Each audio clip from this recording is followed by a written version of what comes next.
Hello there, everyone. Today I am going to demonstrate painting with palette knives. I have my two favorite painting knives here. This one is slightly smaller. This one is a little bit larger. Just like brushes, you just can cover more area and get different marks this way. I also have some paints here that are calling to me today. This is a parchment, yellow oxide, and light olive green, and I've got white and black in tubs over here. So what I also would like to talk to you about today is constraints and value. So what I'm going to try and demonstrate in addition to painting with palette knives is to limit what's happening on my paper, hopefully to 3 values. And to check that, I'm going to look at this. So I have, this green looks like about like a 5 to me. This is a value scale finder. This is a very handy tool. It can still be difficult sometimes to see, but if you squint your eyes and look through your eyelashes, it becomes more obvious. So this one looks like a 5 to me. This one, it's a 5 or a 6.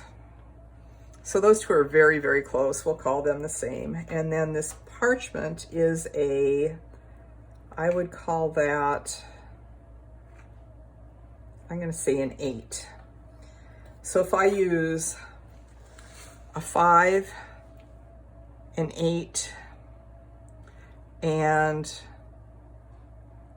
black, say a 1. So I'm going to put my white off to the side so I don't get carried away. And I'm going to use just these 4 colors and keep my value scheme very simple here. So I'm using a limited color palette, I'm using limited values, and I'm using a palette knife. So let's see what happens. I've got this page down here, and I don't have paper under it. That is just got some old extra paint on it. It's also got a layer of matte medium over the top of it because this is thin, cheap paper that needs a little bit of extra protection, otherwise it bleeds through and tears very easily. So I'm going to start, I'm going to move these off to the side. I think you can still see my palette. I'm going to start by squirting out a few of these colors. That green is going to be reserved for focal point.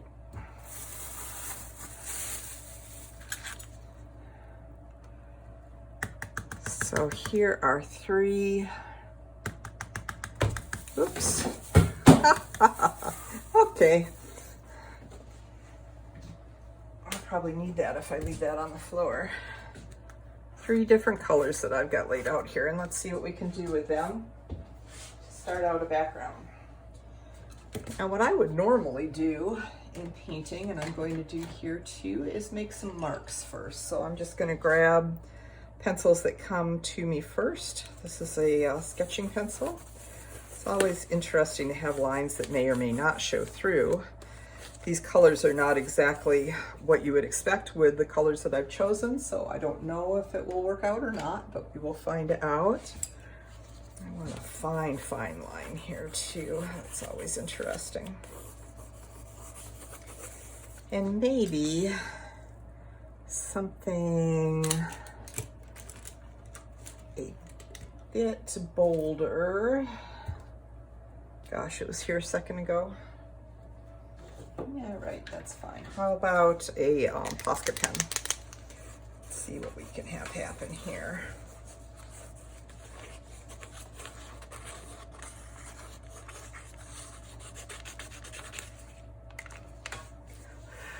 All right, that should dry reasonably quickly while I'm getting ready to do, oh, look what else I have here, another Posca pen. This one is a chisel tip. It's a big fat. So that makes things more interesting, and I'm trying to remember to go off the page so that I don't end up with something that's just sort of centered in the middle of the page. compositions that are centered just in the center of the page are much less dynamic, and they're calmer, so maybe that's what you're after, and that's fine. But just as a general rule, if you can let your pieces go off the edge of the page, it works out very well.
You might notice how I've got 3 different shapes of dark. Using uneven numbers, particularly 3, makes a composition more interesting to the eye of the viewer.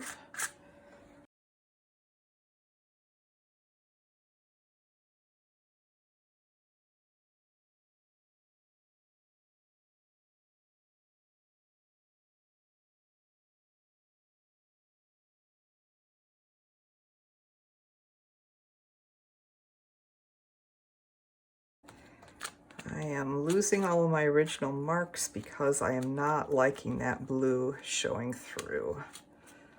And the green is okay, but it's not doing anything for the composition. So I'm gonna keep working towards kind of covering that up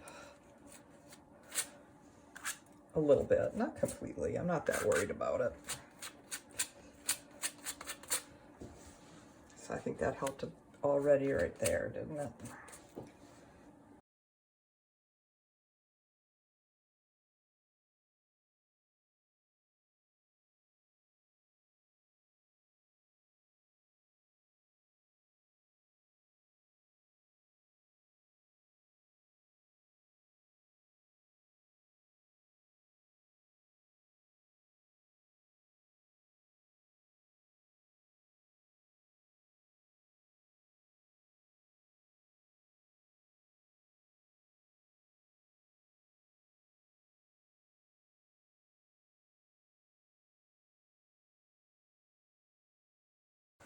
So I think what I'm going to do, let's see what I can do with the rest of this paint here. I kind of lost that spot a little bit.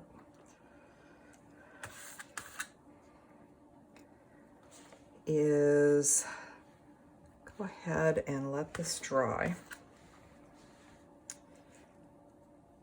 And then I'm going to come back and see about the development of a focal point and see if I feel like I need to do something more to cover up this blue. It's kind of interesting. I think right now, but it's always a good idea to just stop and walk away for, you know, a little while or a long while. Sometimes it's hard to tell. I very often like something early on, and then when I come back to look at it later, I don't. And vice versa. Sometimes the things that I hate when I do them later become really interesting looking bits. I missed a corner there.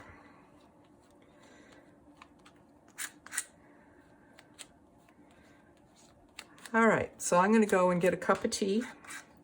Let this dry. Might take more than 1 cup of tea.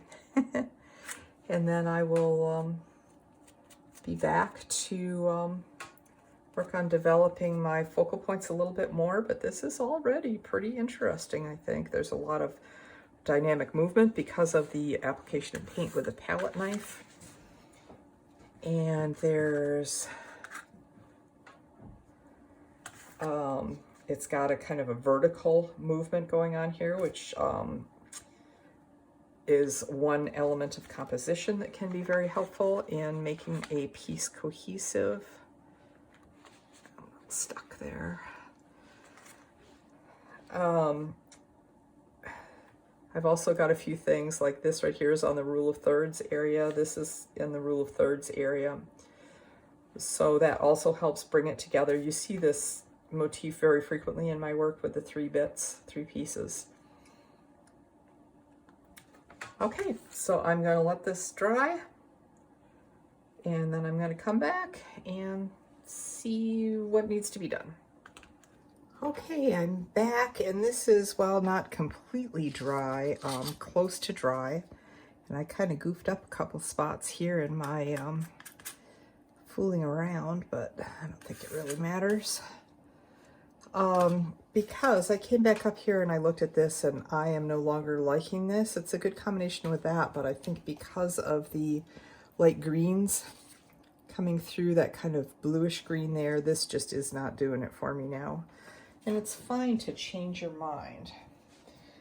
But what did catch my eye was the cadmium yellow deep hue. I think that could be really interesting. It's similar to this, but it has a much bigger pop. And these are also very similar in value. I would say that they are both around a 4 or a 5. So that's this one. That's a 4. That's a 5. They're both right in that neighborhood somewhere. So I'm liking that. And I was wondering about, as I looked at it, oh, there it is. This seems similar enough to that yellow oxide, so I popped off this little thing that, you know, builds up on the cap of that to look at how that would be. And they are a very similar family, but this has more of a pop. So this is going to be great for drawing the viewer's attention where I want it to go. So I'm going to squirt a little bit out on the table. It's not going to take very much because I think this is very close to being done. And what I've got here is 1 major focal point and then 2 lesser focal points. This one has my darkest dark in it. I should have a bit of the lightest light near it. That would help draw the eye as well. So let's take a little bit of this parchment. It doesn't have to be white, just the lightest value in your painting. Let's put a little bit of that, just kind of, oops, that's some dried paint there.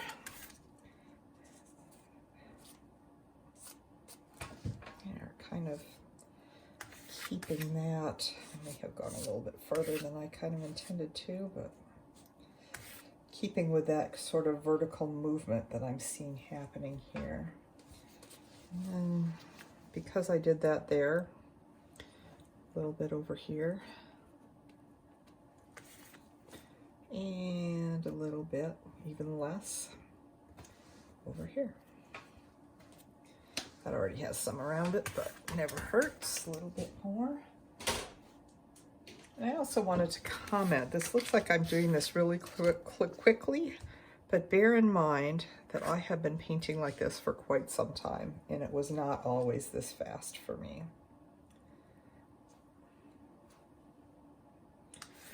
too much on my palette knife there, I think. Let's see how that really grabs your eye. So we've got the darkest dark, the lightest light, and a pop of a very bright color, demanding color. A little bit more of that here, a tiny bit here.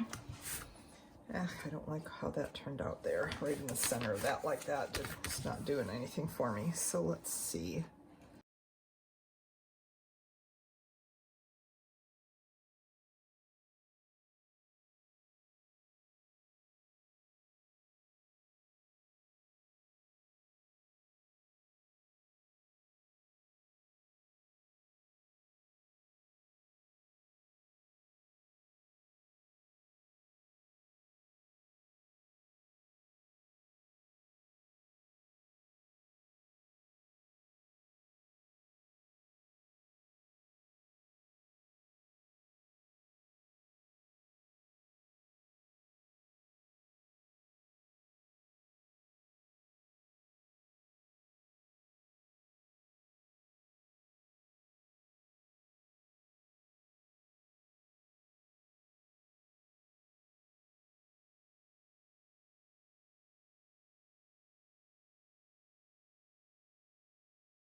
There we go. I think I got it. So you can see maybe too that just little adjustments like a particular shape of color can make a big difference in having it each stroke an interesting shape rather than just a straight line or a splotch. Or and it's a fine line and it takes practice to figure that out, but I am, well, let me tilt this up a little bit. Yeah, I'm liking that one. I really like this color combination.